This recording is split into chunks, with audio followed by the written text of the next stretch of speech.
This is what I'm feeling like. Da, da, da, da. Let me tell you what I'm feeling like. Da, da, da, da. Yo, what up though, people? I'd like to welcome you back to the Keep It a C Note podcast. As always, I am your boy Brown. Shout out to everybody that's tuned in. If this your first time tuning in, salute to you. Please do me a favor. Make sure you hit the sub button. Everybody that's tuned in, please hit the like button.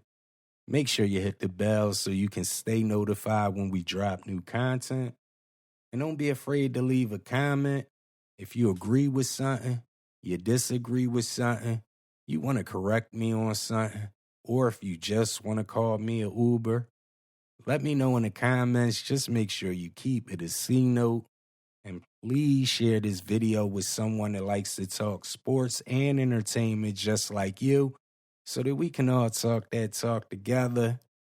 Funniest thing I've seen so far this week, it has to be James Harden out in China throwing shots at Sixers president Daryl Morey, calling him a liar and saying he'll never play for an organization that he's a part of. Sixers fans are irate. And it's hilarious because 95% of you guys that are mad at James Harden said you would take James Harden's career, even though he never won, but he made $300 million. You'll take that career over Robert Horry's career, who only made $56 million but won 7 rings. Why? Because Horry was a tag-along. He wasn't the man. Harden was a superstar. He won MVP. Listen, here's the thing. Before Gilbert Arenas ever asked this question, James Harden was known for being a quitter. He quit on Houston, quit on Brooklyn. Now he's quitting on the Sixers. That's what he does. So if you taking that $300 million and you're taking his career, you're taking being a quitter too. I'm just keeping it a C note. Now I know his game is talented and he was a gifted scorer. I know he's won MVP, scoring titles. He's won everything that doesn't matter in the NBA. And that's why he won't be talked about in 20 years. Doesn't have a ring. Never played in the finals. He disappears when the game is on the line in the playoffs. And most of you guys said y'all would rather Robert Horry take the last second shot over James Harden. So that just shows me that you guys are just in it for the money. It ain't all about the money. Money is the root of evil. I'm just keeping it a C note, people. Now, Joel Embiid, a.k.a. Troel, on Twitter, he done wiped Philly from his Twitter account. Wiped the processing off from his Twitter account. Some are speculating that he's a little upset with this James Harden situation, and this may be his first step in requesting out. Sixers fans, how y'all feeling about Joel, a.k.a. Troel? Would you be mad if he requests the trade? Yes, no, keep it a C note. All I ask for all my Sixers fans, if Joel Embiid requests the trade, for y'all that have thrown shots at me over the last 3 years because I said trade Embiid before it gets to this point, I need all you guys to go on your social media and was like, Brown was right. Again, he said it 2-3 years ago. I wasn't trying to hear it, but he did keep it a C note. I would appreciate y'all. Please and thank you. Yeah, I'm talking about. But here's my thing. I seen a lot of stuff that looks like a little funny, like it might be some type of movie forming. And y'all can help me out. Maybe I'm just tripping. You know, I be tweaking off the Stu. So you got Joel Embiid. He says he just wants to win a championship. But yet he wants James Harden back on the team, and he knows James Harden won't help him win a championship. James Harden, he just wants to go to L.A. He wants to play for the Clippers. Joel Embiid and Jimmy Butler, since Jimmy has left, they've got some type of weird bromance going on, pause. Now, all of a sudden, Dame Lillard, he wants to get traded, but he only wants to go to Miami. Now, I don't know if I'm just tripping or not, but it sounds like a movie is being directed, orchestrated, and ran on the people. Do you agree with that? Do you see it? Yes, no, keep it a C note. Let me know.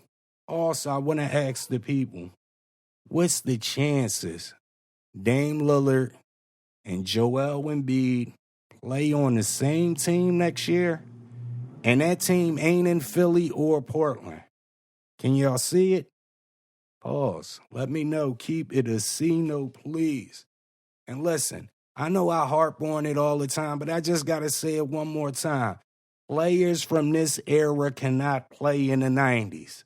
The top players in this era, most of them are quitters. You couldn't put them back then.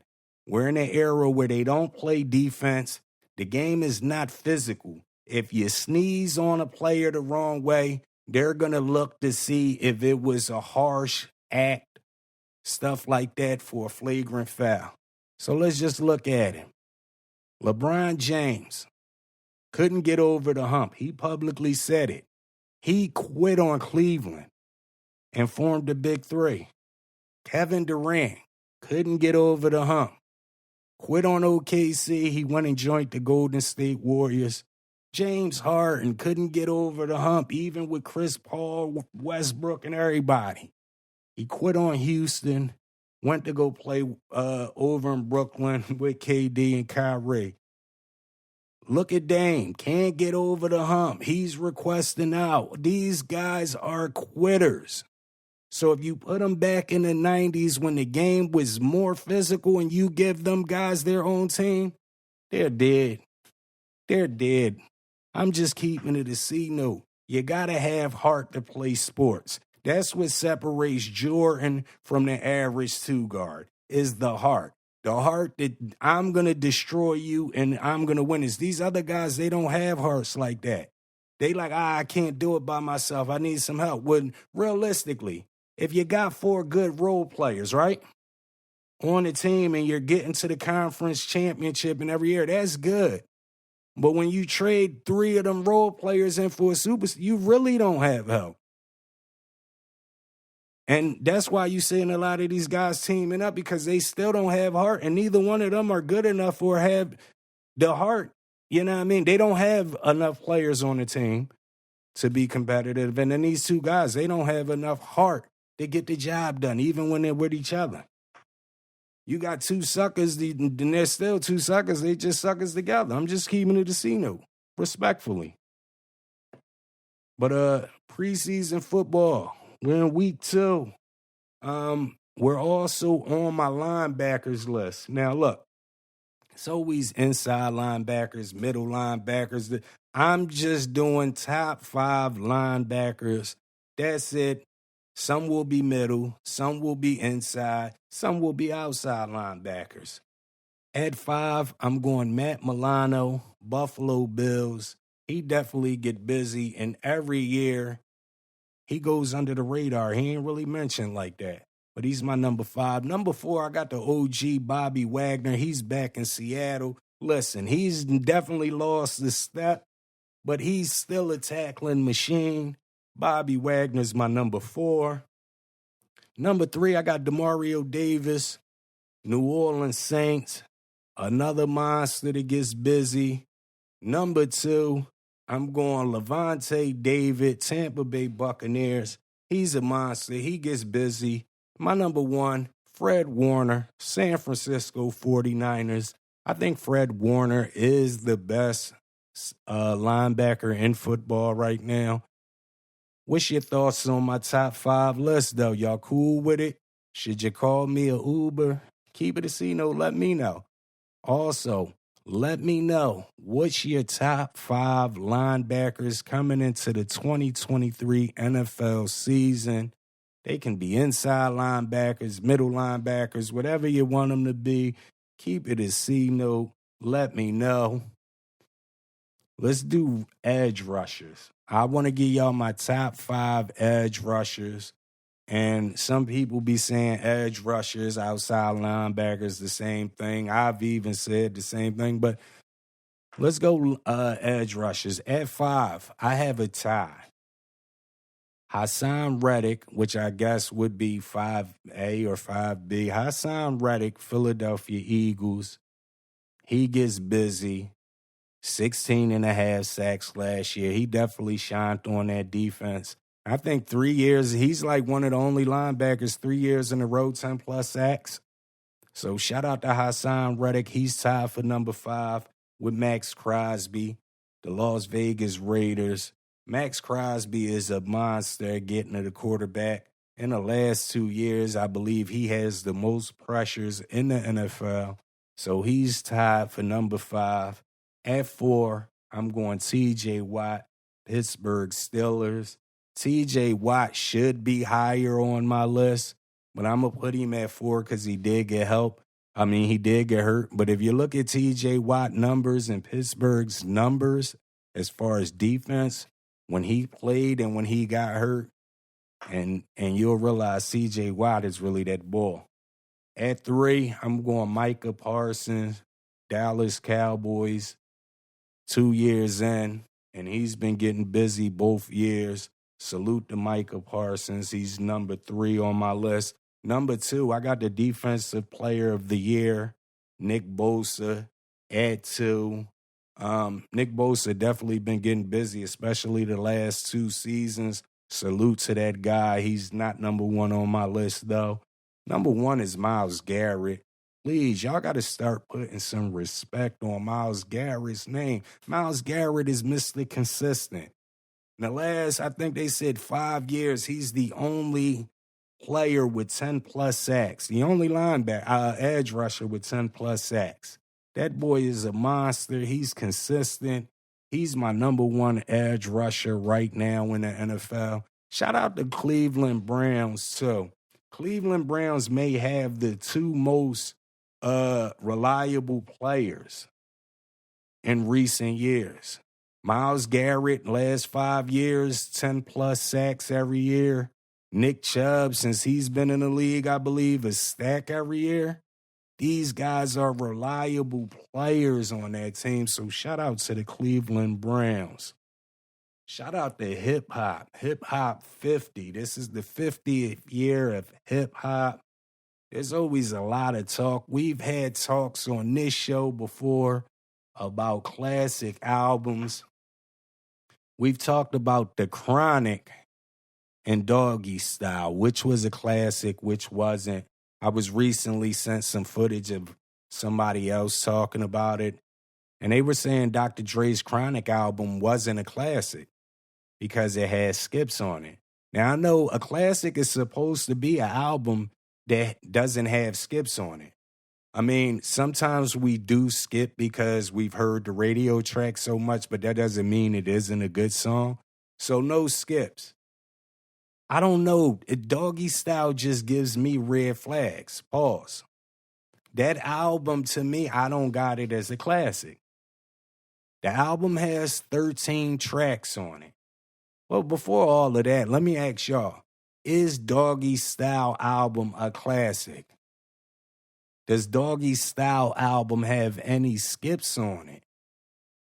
Yes, no, keep it a C note. Now, this album is a red flag. It's not a classic.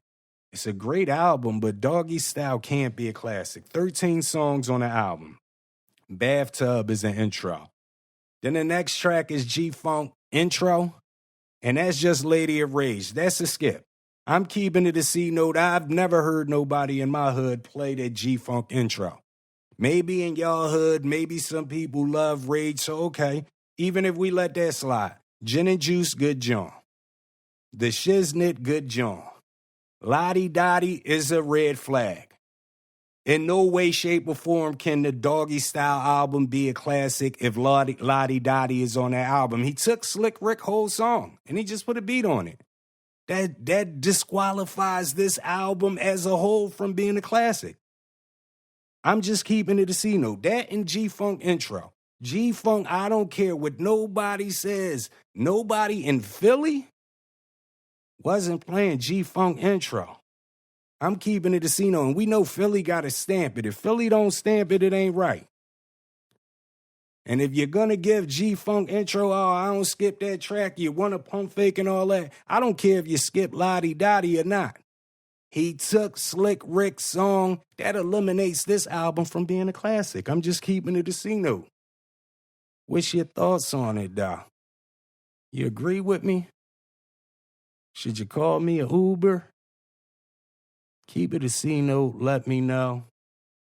Listen, I asked y'all an interesting question before I get out of here. Shout out Choke No Joke. I seen the video with Choke No Joke again. Talking Biggie murder, talking Tupac murder. And we know both of these murders have been unsolved for years. And these guys are two of the biggest rap stars in the world. So that shows me that these murders are unsolved because the people that did these murders are powerful people. Let's just keep it a C-note from a street perspective. Right? Because you have some people that say Suge Knight and them put a hit out on Biggie. Well, if Suge Knight seen Keefe D in Orlando and them shooting at him, why he ain't put no hit out on him? How Keefe D still alive all these years later? If the beef was that hated, how is Puff Daddy all of a sudden everything squashed? Now Puff Daddy's able to live in L.A. and be... None of that makes sense. If Suge would have seen Keefe and the D and them shooting at him, they would have had them boys killed, I'm pretty sure.